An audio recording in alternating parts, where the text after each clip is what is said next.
So what do we do now? The draft is over. All right.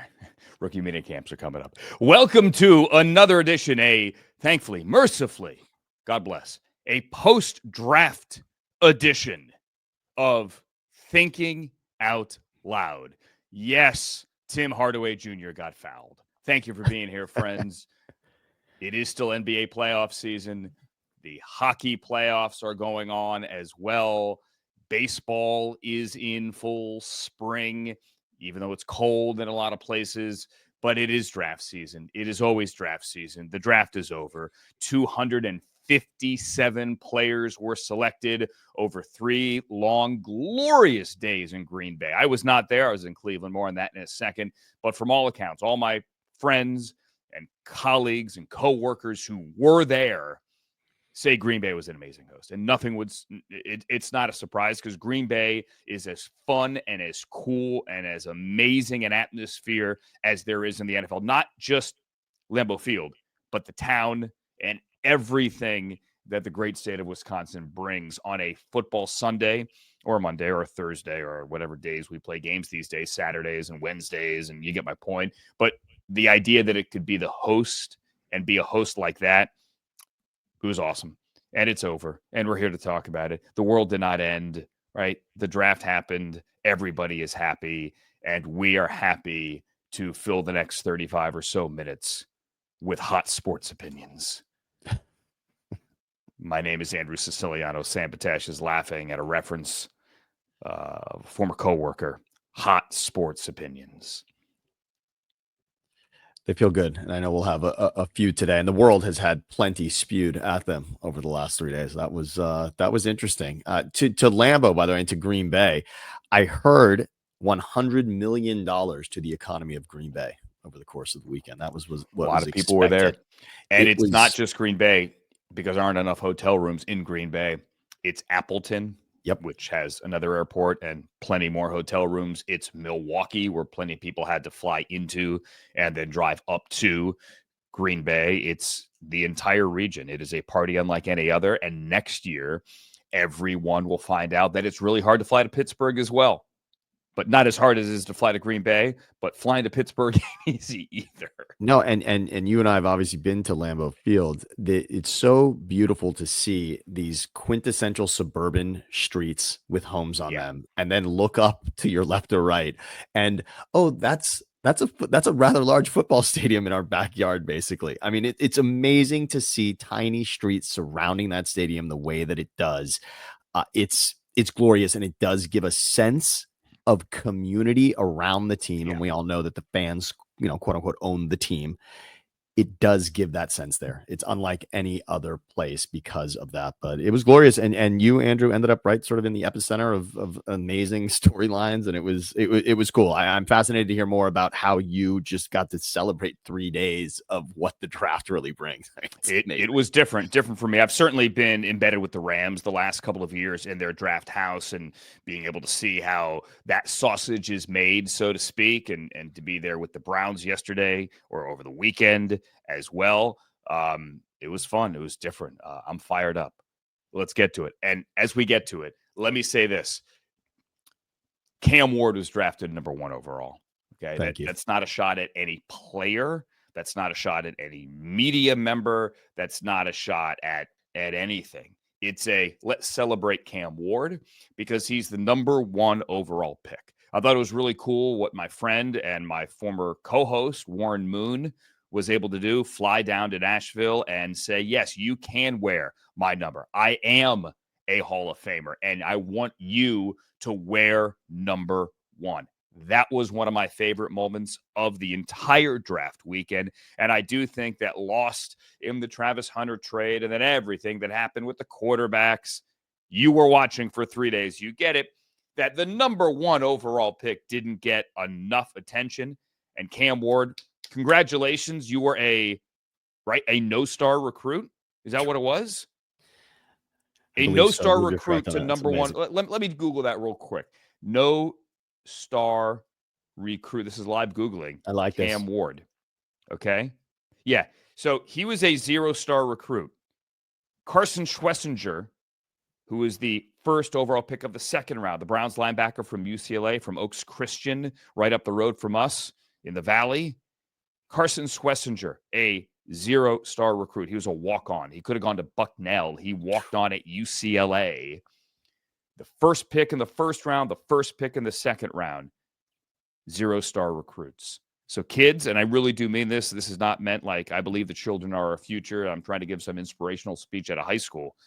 Like, work hard, follow your dreams, look at the NFL draft. It can happen. It does happen every single year.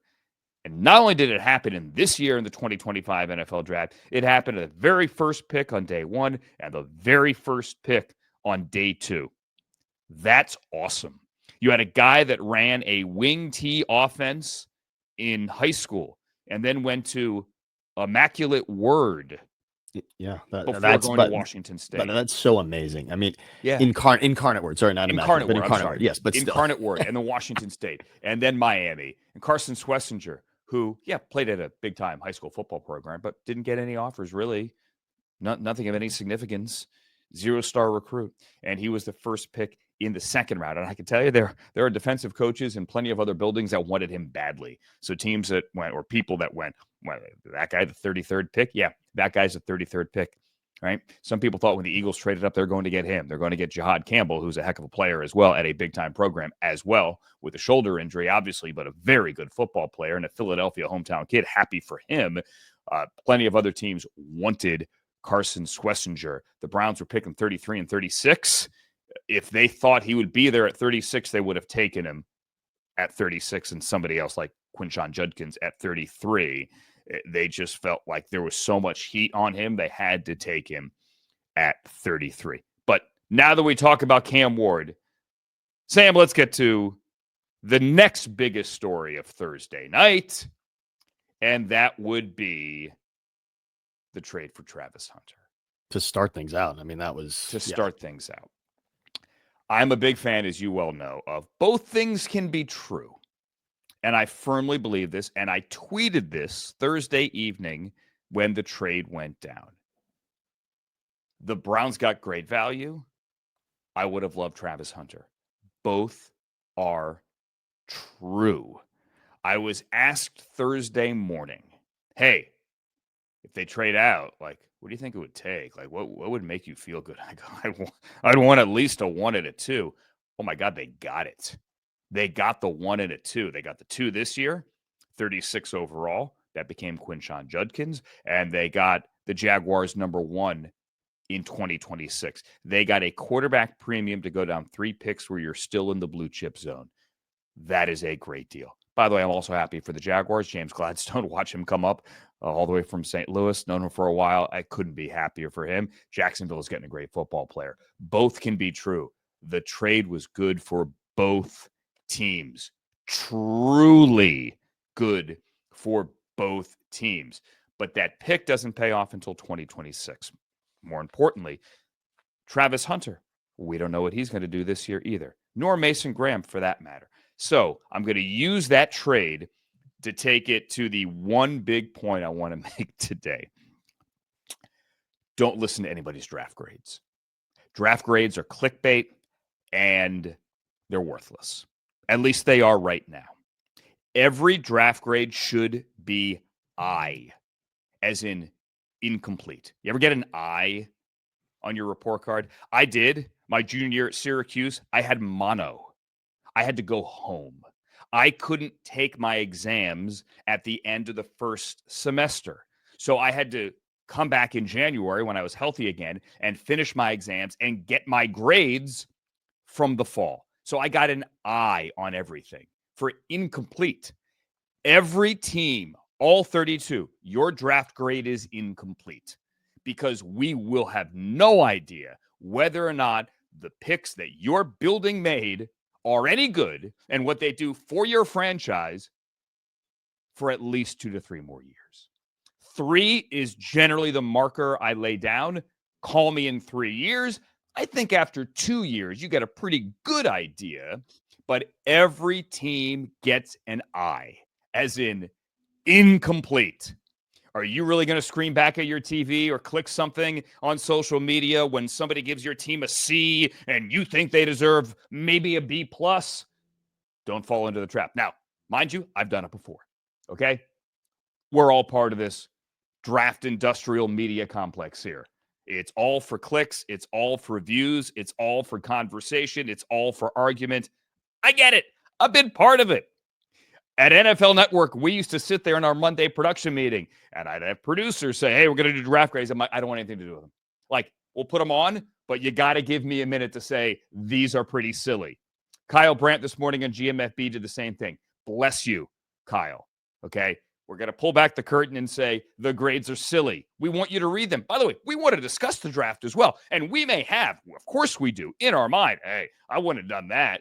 Or, oof, I don't think that's going to work. Or, wow, I think that's a home run pick. We all believe that. But like a report card, I think Kyle summed it up well as well today. Something like, it's like getting a report card.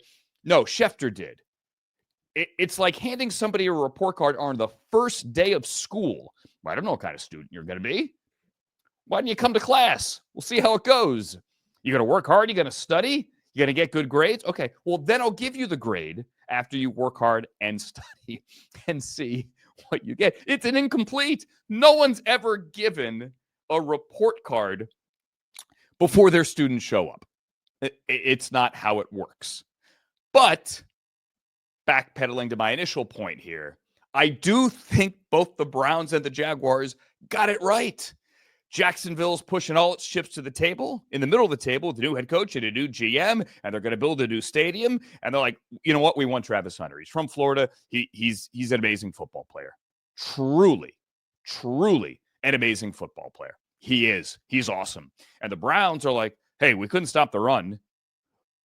Let's get a future number one. Let's put this guy, Mason Graham, blue chip dude, next to Myles Garrett, with Mike Hall next to him, and Alex Wright hopefully healthy, and Isaiah McGuire hopefully healthy, and Joe Tryon-Shoyinka, former first-round pick. Let's go get the quarterback, and let's stop the run. I think it works for both teams. And there, Sam, is my rant on draft grades. I'm going to give you a B+ on the rant. Thank you. Okay. Thank you, truly. I appreciate that. I thought it was well executed. I think your facial expressions matched your passion for that, and I always a little room for improvement, but a B+. I didn't want to give you the A, so you knew there was still something to strive for. But a strong B+. Is interesting that you said incomplete. So I went to UC Santa Cruz, and back then, they're pass-fail. A lot of my grades. Eventually, you could choose grades. That's the most California thing of all time, by the way. It is so ridiculous. So I hated it, actually. I did not enjoy the first year. You think, of course, because you're like getting acclimated to the entire situation. Did they give you a trophy as well when you passed? You know what's interesting? They give you it's called pass fail, but then they give you a summary, a recap of how you did in the class, and you can read clearly if you're getting if the description is excellent student, that means you got an A. And then if it's great, that means you got a B. And if it says completed tasks satisfactorily, that means a C, right? Like it was clear that there was a grade there, but they would ultimately give you a pass or a fail. And of course, that would be dangerous to do in regards to the draft right now. As you said, what could we possibly know? And with that being said, I will be giving grades later today, and you have done it many times. Yeah, it's sort of the fun way to go through it. But I want to go back to two things that you said. First and foremost, you and I spent a lot of time talking about what can we do today? What's interesting? And we know so much of the conversation's already been about one thing. But I thought it was so funny that yes, the conversation's been about quarterback, and yet none of it. I mean, I can't really even find conversations about Cam Ward. The number one overall draft pick is always the most talked about story coming out of the NFL draft. And it wasn't at all. And there was no surprise here. Cam Ward, we've known for a long time, is going to be 1-1 to Tennessee, and it happened. And no one's talking about it. And one thing I want to discuss with you is this, and I'm going to tie it to the Arizona Cardinals. The idea that Tennessee has Will Levis, it feels like that's the answer at quarterback. And then it's not. And as an organization, what does it take to say we're wrong and we need to go at this position again this high? And of course, Arizona drafts Josh Rosen, and the next year takes Kyler Murray 1-1. And you would say, realistically, comparing the two, that worked out. What does it take as an organization to admit that? Because so many people want to hold on tight to the idea that, no, we did this, and we don't want to tell the world that we're wrong. And it really does take a strong personality and character within the building to say, you know what, forget about everything that happened, admit to the world that this didn't work exactly the way that we thought it would, but this guy, we think now this can be the answer. That's a lot. I haven't heard a lot of that conversation, and I just think it's a big part of this for Tennessee to say, you know what, forget it. Now this is the guy. And I love the Warren Moon thing as well. We both worked with Warren, and he's a tremendous, tremendous person. And, and to see him with Cam really brought it home. Wow, this could be the guy for Tennessee. And it's been so long that we've had, Zach Mettenberger. We've seen so many interesting things at quarterback for the Titans. This would be pretty awesome if Cam Ward turns out. And you've liked Cam Ward. Love him. Before Cam was 1-1. But really, think about this. You were really teaching me beforehand, Cam Ward's the guy. Like, watch it. Like, Cam Ward is the guy. And this was not consensus up until about a month before the draft. But Cam being really 1-1 was not necessarily consensus, and you always really loved him. I remember the Cal game is sort of the one that sticks in my mind. It's just like the wow, like the wow Cam Ward moment. But you love this guy, and for everything people said about quarterbacks in this draft, no one really wavered from the idea, okay, Cam Ward could be it. Finally, he is it, and I hope it works for them. Truly, you ask, what does it take to admit that you're wrong? It takes having the number 1 overall pick. Arizona had the number 1 overall pick, and they went, Josh Rosen, we're good. Tennessee had the number 1 overall pick, and went, Will Levis, we're good. I think Will Levis still has a future in this league. I'm sure he does. But we have the number 1 overall pick. It's a lot easier to admit that mistake when you have the number 1 overall pick. Totally different context. Go back to 2012, let's say. And the Rams did not make a mistake with Sam Bradford, right? That's not what I'm trying to say here. Let's not go in the Wayback Machine and put words in my mouth and suggest something that I don't believe. But I can tell you that if the Rams had the number 1 overall pick, they had number 2 and they traded it to Washington, that became the RG3 selection. If the Rams had the number 1 overall pick, I'm going to tell you right now, they were probably going to take Andrew Luck, even though they had Sam Bradford, because they went, this guy is the guy. Sam's still a good quarterback in this league. He'd play a while. We feel like we have a tradable asset just economically because Sam was the last quarterback under the huge, we're going to pay the number 1 guy $50 million. Yeah, trucks of money for the one. Yeah. Trucks of money. There was a chance to reset the thing economically and get and remember at the time, Andrew Luck, much different than, say, what Cam Ward, how he is viewed, a generational, like, franchise-changing, this is the way QB. Rams likely would have done that, but they didn't have the number 1 overall pick. They had 2. They traded out, and they got 3 first-round picks, and it worked out okay. But it's easier to hit reset when you have that number 1 overall pick. And from a Browns perspective, I spent some time with Mason Graham and his entire family. Alan, Kim, his parents, his grandma, Linda, as well. Actually, that interview is up right now on clevelandbrowns.com and their YouTube channel. I love the kid. Here's a great Mason Graham story and how he is, I don't want to say a culture changer because that suggests it needs some kind of fixing, but here's the kind of guy that Mason Graham is. So his teammate Will Johnson, who fell to the second round, went to Arizona. Corner has some knee issues that teams were concerned about, so he fell out of the first round, but he was in the green room. And while everyone talked about Shedeur Sanders, we'll get to that in a second, he was at home in Texas. Will Johnson was in the green room, and the cameras went to him a lot. Mason Graham had been drafted 5th overall. He had done all his media responsibilities, the serious interview, the this, the that, and he was leaving. All right, they have the car service waiting for him and his family. They were going to get out of there. This is on camera. He gets to the car, basically, or at least he's close to walking out the door, and he gets a call, and he's like, hold on, wait, he hasn't been picked yet? And he's like, guys, we can't go. That's his teammate. That's his brother. He went back. He didn't go party. He went back and sat with Will Johnson all night. That's incredible. That's awesome. Like, that is amazing. And those are the kind of stories that make the draft so cool. Absolutely. Aaron Sorrell, who didn't get picked till night 3. He wasn't on the initial list of players that was there, like in the green room, that were there in the green room, but he was there for whatever reason. He stuck around, he hung around, then the Packers took him. Like, that's awesome. Like, so cool. I am here for those draft stories. Those stories, those reactions, what the league has done the last couple of years with like the video messages when they put the headphones on the kids and and you get the tears, the waterworks. Those are great stories. Like Carson Schlesinger, not to make it all about the Browns, Cam Ward, 0-star recruits. Those are great stories. And through all of this, through all the screaming and yelling about the draft, and look, we're all part of it, okay? I still want people to remember these are young men who have worked their entire lives for this moment.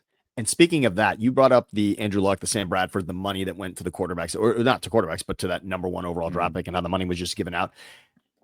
Yes, the money's nice, but that rule change, the league doing that, think about the pressure it took off of everybody also, which I thought was really cool. And I don't think that's spoken about a lot, right? I mean, when you're handed this money, and of course, that's what the Jamarcus Russell thing is remembered for the money that, of course, that then, that gets wasted essentially if it doesn't work out.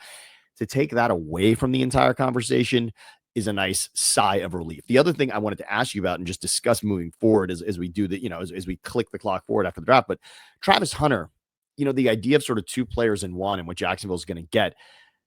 Do you really, it's hard to say, and we're seeing it in baseball with Shohei Ohtani, of course, and I understand that's sort of the comparison. It's not exactly right. I think it would be more like if you were trying to play place kicker and then on offense, it's a little different. But can we also point out that Shohei doesn't pitch anymore? Well, okay, and he hasn't. But and even when he did, I do think that's a key part of it. Okay, but yeah, you're right. He's also the best hitter in the National League. So, and he was in a Cy Young conversation years ago. But again, I think it's more like place kicker and playing offense than truly defense and offense, because you're talking when you're pitching 1 every 5 days. So you're on the field more often, as a kicker would be more than you would be if you were playing. It is very. But my question to you simply is this: how possible do you think that is? I mean, I was starting to think about just the meetings, just simply to be in both sets of meetings alone through a week to try to play on both sides, truly playing on both sides, not gadget plays here and there, but truly being on offense and defense. I love the kid I love Travis for wanting to do this. How possible is it? And I know, and of course, yes, Deion's done some of it, right? We've seen some of it here and there, but not to the point where we're all talking about Travis Hunter in this way. I think he could do it. I truly think he could do it. Now, he can't average 111 snaps a game. That's what he averaged over 2 years. I looked it up, and I had all my Travis Hunter research ready in case the Browns were to take him. I think the most plays the Browns had offensively in any game last year was week 12, whatever the Denver, the Monday night Jameis, Jerry Jeudy slugfest in Denver. I think they ran 86 plays. So 111 snaps is a lot. I mean, it's a lot. Remember that Cardinals Seahawks game years ago on a Sunday night. The Buda Baker game? The Buda DK game? I don't remember. Okay, it went overtime. All I know is that the guys, everyone played like 90 snaps, something like that. 85. It just was a crazy long game. And then the Seahawks had to play Thursday, 3 days later. And I don't remember the injuries. I don't want to point fingers, but the Seahawks, I know, they had injuries in the Thursday game, and a lot of those players, maybe Richard Sherman, I don't remember, vented. Were like, this is unreasonable. Okay. Playing all those plays is a lot. And I think Travis Hunter can do it. I wonder how sustainable it is long term, but it doesn't have to be sustainable for the entirety of his career. Eventually, he could go to one side of the ball. You could do it for a couple of years, kind of like Shohei, and I hope it isn't because of an injury, but eventually maybe you do make that decision. Hey, guys, for the betterment of everybody, we're only going to go one way. Makes sense. And one thing also, me, I love Shohei. I think he's the greatest player of all time, but baseball players play offense and defense. Every one of them does. I mean, it's different. Right? They're not getting hit. True, but I mean, no, and I mean the pitching thing, like I mean, you're playing in the field and then you're Sure. batting. I mean, it's sort of, You're it's not a little akin to that. Well, look, I want to give you plenty of time. I know there's so many questions on quarterbacks, and I know there's still a great point here about something that happened, kind of historic, but not as historic as we may have Yeah. thought here. So thank you. Let's and I've been rambling. Let's get to the Shedeur thing here. They took him in the 5th round. They meeting the Browns. He's one of 5 quarterbacks. Yes, it's going to be a very interesting quarterback room. No, I do not know how it's going to play out. But let me just say this about this idea that you can't draft 2 quarterbacks. Friends, it has happened in 3 of the last 4 years. Not like 3 of the last 4 decades. 3 of the last 4 years. As a matter of fact, it happened last year. Drake May and then Joe Milton. Joe Milton started a game, actually May technically did. Joe Milton played a game and lost the Patriots the number 1 overall pick. And then they traded him and got value back. They got a better draft pick than the pick they used on him a year previous. It happened last year. It happened a couple of years ago as well with Kenny Pickett, coincidentally, and Chris Oladokun in Pittsburgh. There are countless examples throughout the years. Actually, one more last year, there wasn't really a draft example, but the Commanders took Jaden Daniels in the 1st, and then they signed Sam Hartman as an undrafted rookie. Sam Hartman wasn't just any undrafted rookie. He's a guy that played at Notre Dame on the biggest stage. He's a guy that was at the Senior Bowl. He wasn't just a camp arm. So they had to. The Commanders then under a different name, obviously in 2012 had RG3 and Kirk Cousins, 1st and 4th rounds. Years earlier, they had Heath Schuler and Gus Farad. In 89, how about 89? Cowboys took Troy Aikman at 1, and then a couple of months later came back in the supplemental draft and took Steve Walsh in the 1st round of the supplemental draft. Worked out okay. There was another one with the Texans. They took Drew Henson, remember? Now, that was kind of just squatting on his NFL rights. He was playing baseball, but he was a big-time quarterback at Michigan. There are countless other examples. So this idea that you can't do it, yeah, you can. It happens a lot more frequently than you believe. How they divide the reps, I don't know. But the Browns looked at it in the 5th round, and they went, that's a value. All right, that's a good quarterback. The league spoke collectively about where Shedeur Sanders may or may not go. He fell to the 5th round. He fell to pick 144. And the Browns at that point, you go, you know what? Let's do this. It is going to be an interesting ride. I do not know how it is going to go. I don't know. But at this point, you go, okay, are we going to take a 5th round receiver that may be inactive every week? Or do we say, this is a quarterback who can play? Why not? Now, one quick point here. One last thing. Dillon Gabriel, a lot of teams really like Dillon Gabriel. He isn't that big. He knows that. As a person who isn't that big, I'm aware of it as well. But Sam, I did one Oregon game last year, and I interviewed Dillon Gabriel on Friday night as well on the phone. He is as impressive a young man as I've met in a long time. It was the best production meeting I have ever had, and that was when I did an Oregon game last year. You sit down with the players on campus on Friday. Dillon Gabriel walked out of there, and our whole crew is doing the game for Peacock. We all looked at each other and was like, wow, okay. And he throws a nice pass. No one has thrown more touchdowns in the history of D1 football, FBS football, than Dillon Gabriel. Nobody has started more games in the history of D1 football, FBS football, than Dillon Gabriel. He isn't that big, okay? But he's a heck of a leader, heck of a young man, and he throws a pretty ball. So let's see what happens. So the 2 quarterbacks thing is fascinating. And I think at the moment, there's this wow about taking the 2 quarterbacks, obviously because of who the second quarterback ended up being. There's so much on it. But the Washington thing is the real fun one to go back to because of both players having an impact in the league the way they did in the immediacy and in the long term of it. Right? Only one of the 2 is still in the league, and he's still quite a story. And if we were going another hour today, we'd eventually talk about Kirk Cousins and what's going to happen with him. But drafting 2 quarterbacks that both make an impact on the franchise, it's happened. You know, I mean, that's also possible. I mean, RG3 has an indelible moment with Washington, but Kirk Cousins won that division for Washington, played in playoffs games for Washington, obviously got 2 franchise tags from Washington. I mean, they both have significant chapters in the overall story of that organization, and both were taken in the same draft. It could happen. It's probably just more, it probably comes out of more voices now, is simply what it is, right? There's just more voices on everything that's happening. So it feels louder in our brain when these things go down. But I'll say this much. It makes it more interesting. I mean, it is a fascinating and more interesting place in the world to have the two. And I'm forgetting right now, there's another team who took 2 quarterbacks this season, although I believe the second quarterback's going to play wide receiver, right? So the Raiders did. The Raiders. The Raiders did, and I got a lot of social media mentions there. They have made it clear that one of those two is going to play wide out. Most places he's listed as wide receiver. Most places you'll see, if you see a draft recap on the Raiders, most likely you will see him as a wide receiver and not a quarterback, but technically he is and was the quarterback last season. Correct. And that's why. So technically there's 2 there. And of course they have Geno as well. So, interesting. And I just, you put some great context to that. And there were so many stories about all of it, but I just immediately thought Washington.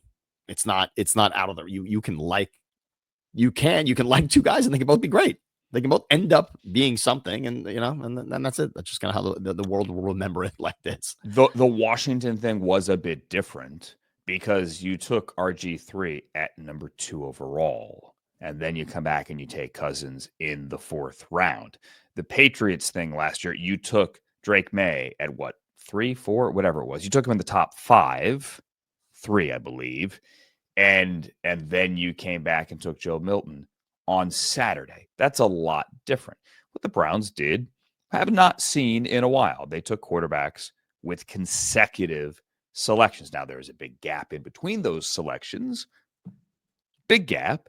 No, I take it back. They did not. They did not take. Dylan Sampson was in between. Okay, but what I meant to say was they took consecutive quarterbacks off the board for the entire board. So when they took Dylan Gabriel, another quarterback was not taken again until Shedeur Sanders, and they were the team that took him. However, they had a pick in between, Dylan Sampson, the running back out of Tennessee. So in a very deep running back class, they also took 2 running backs. Not the only team that took 2 running backs, but they took 2 running backs.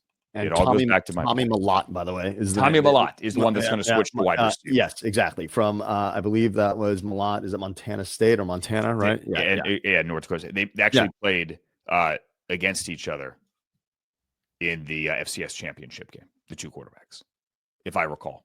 Yes. Cam Miller and yes, Tommy Mellott. Cam Miller. Yes. Thank you. Yes. It happens. We could do a deep dive on all the trades that didn't go down. I can tell you right now, a lot of the trades that were, this might happen. Like I know there are some trades that I know, like, we're breathlessly, I hear this team is going to move to that spot on Twitter, or I've done some digging. Like, yeah, that was never going to happen. Like, it was never even discussed. Some of those, but the draft is it's a wild ride. It is a wild ride.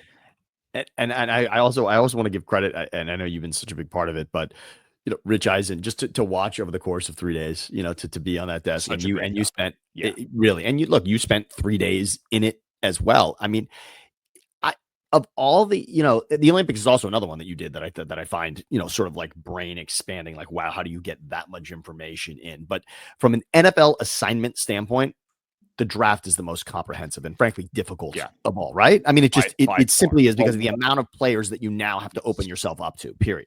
What Rich and what Mike Greenberg does, or what anyone on either of the 2 desks has to do to get ready, you name it, Daniel Jeremiah or Charles Davis, or Joel Klatt or Mel Kiper or anybody, right? Matt Miller, or even like a Dane Brugler, although, he's doing his live show as well on The Athletic. The amount of work, Mina Kimes, that goes into this, it is life consuming. And by the way, we all love our jobs. Okay. We'd rather do this than dig ditches, truly. But it is a life consuming project. And like Charles, DJ, Rich, they sit up there, Joel. They sit up there 6 hours a day, 8 hours a day, and you got to know something about everybody. And Jack Andrade, who is the head of research at NFL Network, specifically here on the draft, but in general, but specifically, he does his heaviest lifting for the draft. Tony on his staff and everyone else on his staff, unbelievable the work that they do. Hard to put into words, and they are ready for everything. Alex Maloney and Chris Wirtz and Charlie, everyone behind the scenes that gets everything ready so that when you do draft those FCS quarterbacks back to back in round 6 or whatever it was, you have all their tape ready. Those are the easy ones. Those are championship quarterbacks, right? But all these other guys, who is the tight end that got drafted who had played 40 snaps, right? 40 snaps. Tape's there. The tape is there. And not only is the tape there, something cogent to say to the audience is there as well. It's a crazy job. And they're great at it. So tip of the cap to everybody. Yeah, it's an impressive weekend to just watch all of that. The tape does run, and then you're hearing not only this is what the player did. I mean, even an opinion. Here's what teams thought about him. It's just I had told you that when we did the mock draft, what that kind of takes out of you, that you realize, okay, I'm learning so much now. I'm talking about team need, etc. And then as I tipped the cap to Peter Schrager, who in my eyes was the first one to ever tackle that 7-round mock draft, and to not only have an opinion of the player, but also, and Peter loved to do this, the idea that there was an inkling of maybe the team having interest, think about just how wired you got to go. I think life consuming, certainly time consuming. It is beyond all other assignments. It's pretty wild. It is. And I also did one point about Shedeur. I only wanted to say this. I wonder what the opinion of the world might have been. There was Ian Rappaport did a great job right in the 5th round discussing the idea that the Eagles were now thinking about Shedeur Sanders. And then the Browns made the trade and took it ahead of the Eagles, which, by the way, so much credit when you're the winner, you get so much credit, right? And you and I have said it many times. Howie Roseman gets amazing amounts of credit, but the Browns got, usually it's Howie, the one that's sort of sniping things off. And the Browns got in there and said, you know what? No, we're like, at this point, we're not going to do it. But I do wonder what it might have been had he gone to the Super Bowl champion. I'm not saying this from an Eagles standpoint. I'm saying if he had gone to the Super Bowl champion, how that might have, changed sort of perspective on where it all and how it all happened. But I think it would have been a similar reaction, and that is, here's a team that made a bold move and feel like they got a great value in the 5th round, and let's see how it goes. The difference is the Eagles have a clear starter at quarterback that just won a Super Bowl, and the difference is the Eagles hadn't also drafted a quarterback earlier in the draft. As I just laid out, it's a fairly common thing to do. Howie Roseman, and I joked about this. I've joked about this plenty of times. Every move he makes, the insiders, not like the 3 guys at NFL Network, but the insider industry is conditioned to automatically say, that's the most amazing deal ever. Howie did it again. By the way, he's done amazing deals. He hits a high average. He deserves the accolades. But to answer your question, it would be viewed, and I think it's being viewed for the Browns as well, as a home run. Like, look, you got him for a 5th round pick. Go for it. Well, his value, I mean, again, most grades, first of all, most grades work like this. Your overall big board says this player should go in this round or in this slot. And yet he went these many positions below that, meaning so there isn't a player in the draft. We can say this definitively. There is not a player in the draft that, certainly from a media standpoint, was a better deal as of today than Shedeur Sanders. Period. The media doesn't draft. They don't, but that we can all say that. But we can all say that teams figure out where the players should go. That's the best way for me to describe it. 32 teams draft. Where they go, they go. The Shedeur Sanders conversation, and I don't want to go down this road, isn't a Browns conversation. It's 32 teams spoke. And the Browns finally are the one that went, you know what? This is a good pick here. We're going to take him. And you know what? We'll see how it goes. He's going to get shot like everyone else. Competition, it's a meritocracy in this league.